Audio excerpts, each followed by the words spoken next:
మేము నల్గొండ డిస్ట్రిక్ట్ నుంచి వచ్చినాం. ఈరోజు ఇందిరా పార్క్ నుంచి ధర్నా ఏంటంటే గ్రూప్ 2 గ్రూప్ 3 పోస్టుల గురించి పెంచాలని మేము రావడం జరిగింది. 2024 వరకు 2 లక్షల ఉద్యోగాలు ఫిలప్ చేస్తామని చెప్పేసి ఇప్పటివరకు అది మాట మార్చడం జరిగింది. కనీసము బీఆర్ఎస్ ప్రభుత్వంలో వేసినటువంటి గ్రూప్ 2 గ్రూప్ 3 పోస్టులకు ఎమ్మెల్సీ ఎలక్షన్ కంటే ముందు పోస్టులు యాడ్ చేసి ఎగ్జామ్స్ కండక్ట్ చేస్తామన్నారు. అది కండక్ట్ చేస్తలేరు. ఎమ్మెల్సీ ఎలక్షన్లో అప్పుడు బల్మూర్ వెంకట్ రియాజ్ కూడా ఇచ్చిండు. రియాజ్ గురించి చెప్పాలంటే నేను ఎమ్మెల్సీ ఎలక్షన్లో మాట ఇచ్చిండు. మరి ఇప్పుడు మేము ఫోన్ చేస్తే అది చేస్తే గొంతులు వస్తుంది అది వస్తుంది అది అని చెప్పేసి అంటాడు. ఇప్పుడు అశోక్ నగర్లో ఉన్నటువంటి వాళ్ళ గురించి చిల్లరగాళ్ళు వాళ్ళు అట్లనే మాట్లాడతారు. నిరుద్యోగులు వేస్ట్ గాళ్ళు అవలోగాళ్ళు అని చెప్పేసి విమర్శించడం ఎంత మట్టుకున్నాం. నిరుద్యోగులను వంక పెట్టుకొని నిరుద్యోగులని తోటి అది ఎమ్మెల్సీ అయ్యి గంధాల చైర్మన్ అయినట్టు మీరు కూడా అవలోగాళ్ళే, మీరు కూడా చిల్లరగాళ్ళే అనుకో మేము అనలేం. సమాజం ఆలోచిస్తున్నది. కాబట్టి ఇమ్మీడియట్లీగా గ్రూప్ 2 గ్రూప్ 3 పోస్టులు పెంచి నవంబర్ ఆర్ డిసెంబర్లో ఎగ్జామ్ పెట్టాలి. ఎందుకు పెట్టాలి అంటే హాస్టల్ వెల్ఫేర్ జూన్ జూలై ఆగస్టులో హాస్టల్ వెల్ఫేర్ డిఏఓ డిఎస్సి ఉన్నది. డిఎస్సికి గ్రూప్ 2కి ఒక 1 వీకే తేడా ముందర ఉంది. మరి గ్రూప్ డిఎస్సి 2,50,000 మంది అప్లై చేసారు. మరి గ్రూప్ 2 రాయొద్దా? 5 లక్షల మంది అప్లై చేసారు గ్రూప్ 2. మరి 2,40,000 మందికి నష్టం జరిగే ఛాన్సెస్ ఉన్నది. మరి మీరు ఇచ్చిన హామీ ప్రకారంగానే మేము గ్రూప్ 2 గ్రూప్ 3 పోస్టుని ఇంక్రీజ్ చేయమని చెప్తున్నాం. ఈ మహేందర్ రెడ్డి టీజీపీఎస్ రేవంత్ ప్రభుత్వం వచ్చిన తర్వాత కాంగ్రెస్ ప్రభుత్వం వచ్చిన తర్వాత 2 లక్షల జాబ్ క్యాలెండర్ 30,000 ఉద్యోగాలు ఇచ్చినామని చెప్తున్నారు. 30,000 ఉద్యోగాలు అనేది అది తప్పుడు విషయం. 2 లక్షల ఉద్యోగాలకి అసలు అది జాబ్ క్యాలెండర్ ఇంకా ప్రాసెస్ మొదలు కాలేదు. 30,000 ఉద్యోగాలు మేము వేసినాం అని చెప్తే అది యావత్ సమాజం సిగ్గుపడుతుంది. ఎందుకంటే వాళ్ళు వేసిన హయాంలో నువ్వు కండక్ట్ చేసినావు. నువ్వు మా గ్రూప్ 2 గ్రూప్ 3 పోస్టులకి బీఆర్ఎస్ ప్రభుత్వం వేసింది. నేను కాంగ్రెస్ వాదిని అయినా చెప్తున్నా. బీఆర్ఎస్ ప్రభుత్వంలో ఉన్నప్పుడు అది 30,000 జాబ్ అది పోస్టులకు అవి వచ్చినాయి అంతే. గ్రూప్ 2 గ్రూప్ 3 వచ్చినాయి. ఇప్పుడు వాటిలకు నువ్వు ఎగ్జామ్ అదే ఎగ్జామ్స్ కండక్ట్ చేస్తున్నావు. డిఎస్సీలో పోస్టులు పెంచినావు, గ్రూప్ 1లో పోస్టులు పెంచి రీనోటిఫికేషన్ ఇచ్చినావు. మరి గ్రూప్ 2 గ్రూప్ 3 ఇచ్చేదానికి నీకు అంత బాధ ఏమవుతుంది? ఎందుకు చెప్పు. ఇప్పుడు అంటే పదుల సంఖ్యలో అది కూడా గ్రూప్ 1 సంబంధించి 2,000 పోస్టులు కూడా అంటున్నారు. గతంలో ఇచ్చామంటున్నారు, ఇప్పుడు మీరు పెంచామంటున్నారు. కానీ అది పదుల సంఖ్యలో పెంచారంట కదా. గ్రూప్ 1లో 60 పెంచారు, ముష్టి 60 ఇచ్చారు. గ్రూప్ 2 గ్రూప్ 3లో 1000 పోస్టులు అదే బల్మూర్ వెంకట్ 1000 పోస్టులు ఇచ్చి యాడ్ చేసి ఎగ్జామ్ కండక్ట్ చేస్తున్నాడు. మరి ఇంతవరకు అది 1000 పోస్టులు కనీసం 200 పోస్టులు కలిపే సిచ్యువేషన్ లేదు. మరి ఇది నిరుద్యోగులను మోసం చేయలేదా? అదే ఈ బల్మూర్ వెంకట్ ని, కోదండరామ్ని, రియాజ్ సార్ని వీళ్ళని సార్ అంటే అసలు మన నోరుకి గలీజ్ అయిపోతుంది. అసలు వీళ్ళు రెచ్చగొట్టి పోవడం వల్ల మేము ఈ కాంగ్రెస్ కార్యకర్తలను గెలిపిస్తే ఇప్పుడు మమ్మల్ని బల్మూర్ వెంకట్ని భుజాల మీద మోసినాం. మన అశోక్ నగర్ లీడ ఇవాళ మా భుజాలకి తొక్కుతుండు. ఇవాళ నువ్వు ఢిల్లీ ఎయిర్పోర్ట్ లో ఉన్నప్పుడు నేను నల్గొండ నుంచి ఫోన్ చేస్తే నువ్వు అర్ధగంట మాట్లాడినావు, ఇవాళ అర నిమిషం మాట్లాడతలేవు.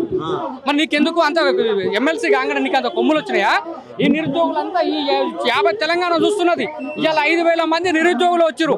నేను ఒక కాంగ్రెస్ వాదిని అయి ఉండి కూడా ఈ కాంగ్రెస్ ప్రభుత్వాన్ని విమర్శిస్తుంటే సిగ్గు అనిపిస్తుంది. అసలు మనము బీఆర్ఎస్ ప్రభుత్వం ఊళ్ళల్లో పోతే పోస్టులు వేయి, మీకు జాబ్లు వేయి, బీఆర్ఎస్ ప్రభుత్వాన్ని పడగొట్టిరు కదా, మీకు జాబ్లే అని విమర్శిస్తూ తలకాయ ఆడబెట్టుకోవాలని అర్థమైతలేదు. నువ్వు ఒక్కొక్క జోన్లలో గ్రూప్ 2 గ్రూప్ 3 పోస్టులు అసలు పెంచలే. అది కళ్ళు లేపేలేవాడా? ఎక్స్ఐఎస్ఐ డిఎస్సి గ్రూప్ 1లో డిఎస్పీ 5 తగ్గించిండు. గ్రూప్ 2లో ఎక్స్ఐఎస్ఐకి అది 5 తగ్గియలేదు. డిఎస్పీ 5 గ్రూప్ 1లో తగ్గించినప్పుడు ఎక్స్ఐఎస్ఐ గ్రూప్ 2లో ఉంటుంది. మరి దాని 5 165 చేయొచ్చు కదా, చేయలేదు. కాబట్టి నేను చెప్తున్నా ఈ గవర్నమెంట్ ప్రజల ప్రభుత్వం అంటున్నారు. కలుస్తలేరా సీఎం గానీ మీ సమస్యలు పట్టించుకోవడానికి? బల్మూర్ వెంకట్, కోదండరాము, రియాజు వీళ్ళందరూ మీకు కలుస్తలేరా? ఎందుకంటే మేము కంచెలు బద్దలు కొట్టినాం, ప్రజల్లోకి వచ్చినాం అంటున్నారు కదా. ఏం బద్దలు కొట్టిరండి? నువ్వు ప్రజాభవన్ గేట్లు బద్దలు కొట్టగానే సరిపోయిందా? నేను చెప్తున్నా కదా. కోదండరాం ఇది మన రేవంత్ రెడ్డి సార్ ఏమన్నాడంటే, రేవంత్ అన్న నేను చిక్కడపల్లి లైబ్రరీకి వస్తా, ఉస్మానియా యూనివర్సిటీకి వస్తా, మీ సమస్య ఏదున్నా మాట్లాడుతున్నాడు. మరి ఇంతవరకు నువ్వు ఓయూకు రాలేదు, ఉస్మానియా యూనివర్సిటీకి రాలేదు, చిక్కడపల్లి అశోక్ నగర్ కూడా అడుగుపెట్టిన సందర్భమే లేదు. ఇంతవరకు ఈ మ్యాటర్ అనేది నీ దాకా వచ్చిందో రాలేదో తెలియదు. ఈ రియాజ్ సార్ కూడా ఎట్లా మాట్లాడుతున్నారు అంటే మమ్మల్ని వంక పెట్టుకొని మభ్య పెట్టి మా ప్రోత్బలంతో ఎమ్మెల్సీ పొందిండు. ఇంకొక ఆయన ముసలాయన ఉండు పెద్ద మనిషి, మరి ఆయనకు పోయే కాలం ఏందో కానీ ఆయన ఇంట్లోనే కోదండరాం సార్ ఇంట్లో నుంచి బయటికి వెళ్తాడు, నిరుద్యోగుల గురించి మాట్లాడతలేడు. ఇవాళ ఈ ముగ్గురు కోదండరాం, బల్మూర్ వెంకట్, రియాజ్ ఈ ముగ్గురు గవర్నమెంట్ పక్కన కూర్చొని సీఎం దగ్గర కూర్చొని సార్ నిరుద్యోగుల వల్లనే ఈ కాంగ్రెస్ ప్రభుత్వం వచ్చింది, నిరుద్యోగుల వల్లనే మనం ఈ స్థానంలో ఉన్నాం, ఈ బీఆర్ఎస్ ప్రభుత్వాన్ని పోగొట్టినాం, ఈ కాంగ్రెస్ ప్రభుత్వాన్ని తెచ్చింది, మనం వాళ్ళకి పోస్టులు పెంచాలి, జాబ్ క్యాలెండర్ కాకపోతే ఒక 6 నెలలు లేట్ అయినా పర్లేదు, ఈ గ్రూప్ 2 గ్రూప్ 3 పోస్టులను ఇంక్రీజ్ చేయాలి, డిసెంబర్లో ఎగ్జామ్ పెట్టమంటున్నారు. ఏంటంటే డిఎస్సికి ఎగ్జామ్కు గ్రూప్ 2 ఎగ్జామ్కు 1 వీక్ మాత్రమే, వారం రోజులు మాత్రమే తేడా ఉంది. 2,50,000 మంది గ్రూప్ 2 డిఎస్ అప్లై చేసినప్పుడు 5 లక్షల మంది గ్రూప్ 2 అప్లై చేశారు. అందులో ఉన్న ఇందులో ఉంటారు. మరి 2,50,000 మందికి నష్టం జరుగుతుందిగా.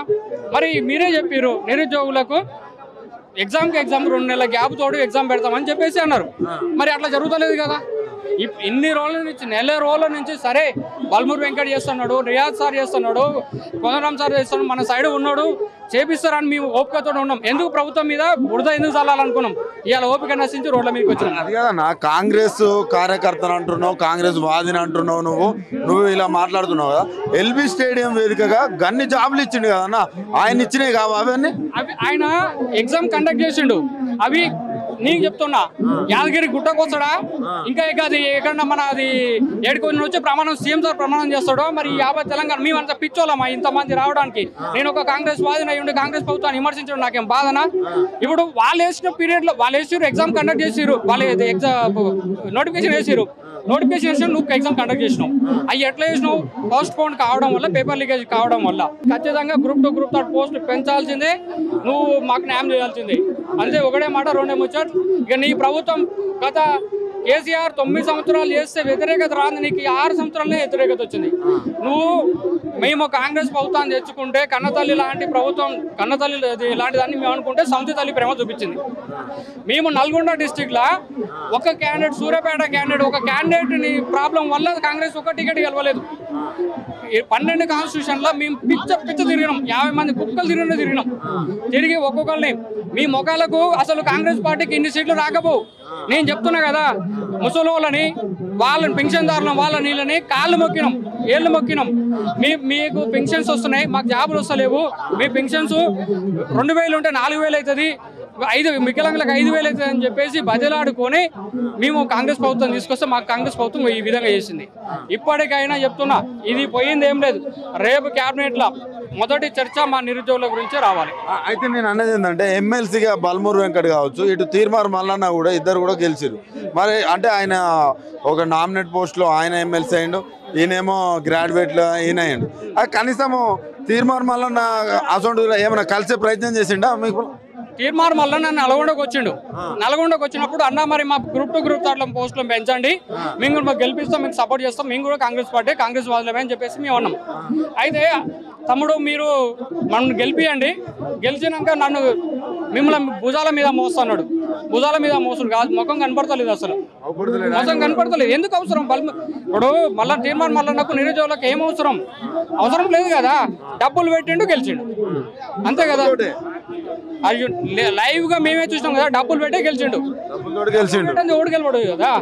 ఇప్పుడు అదే అశోక్ సార్ ఉన్నాడు, ఆయనకు ఫస్ట్ ప్రాధాన్యత ఓట్ల 30,000 వచ్చినాయి, సెకండ్ ప్రాధాన్యత ఓట్ల 90,000 వచ్చినాయి. మరి ఆయనకు ఎంత అయింది? మొత్తం ఇంచుమించుగా 1,20,000 ఓట్లు వచ్చినాయి. మరి ఆయన గ్రేట్ కదా. ఇప్పుడు సరే నువ్వు గెలిచినావు, బల్మూర్ మన తీర్మార్ మల్లన్న గెలిచిండు, గెలిచినాక మరి మా నిరుద్యోగుల గురించి మాట్లాడతలేడు కదా. మరి మాట్లాడతలేడు. ఎట్లా అనిపిస్తుంది అన్న ఈ 6 నెలల పాలన? ఈ 6 నెలల పాలన చూస్తుంటే నాకు తెలిసి ఏంటంటే వీళ్ళకి సైక్యత లేనట్టు గుర్తుంది. జనాలు నాకు తెలిసి ఫస్ట్ మొదటిగా నేను కాంగ్రెస్ ప్రభుత్వాన్ని విమర్శించడం. మరి బీఆర్ఎస్ వాళ్ళు విమర్శిస్తుంటే అది నిజమే అనిపిస్తుంది. ఇప్పుడు చూస్తే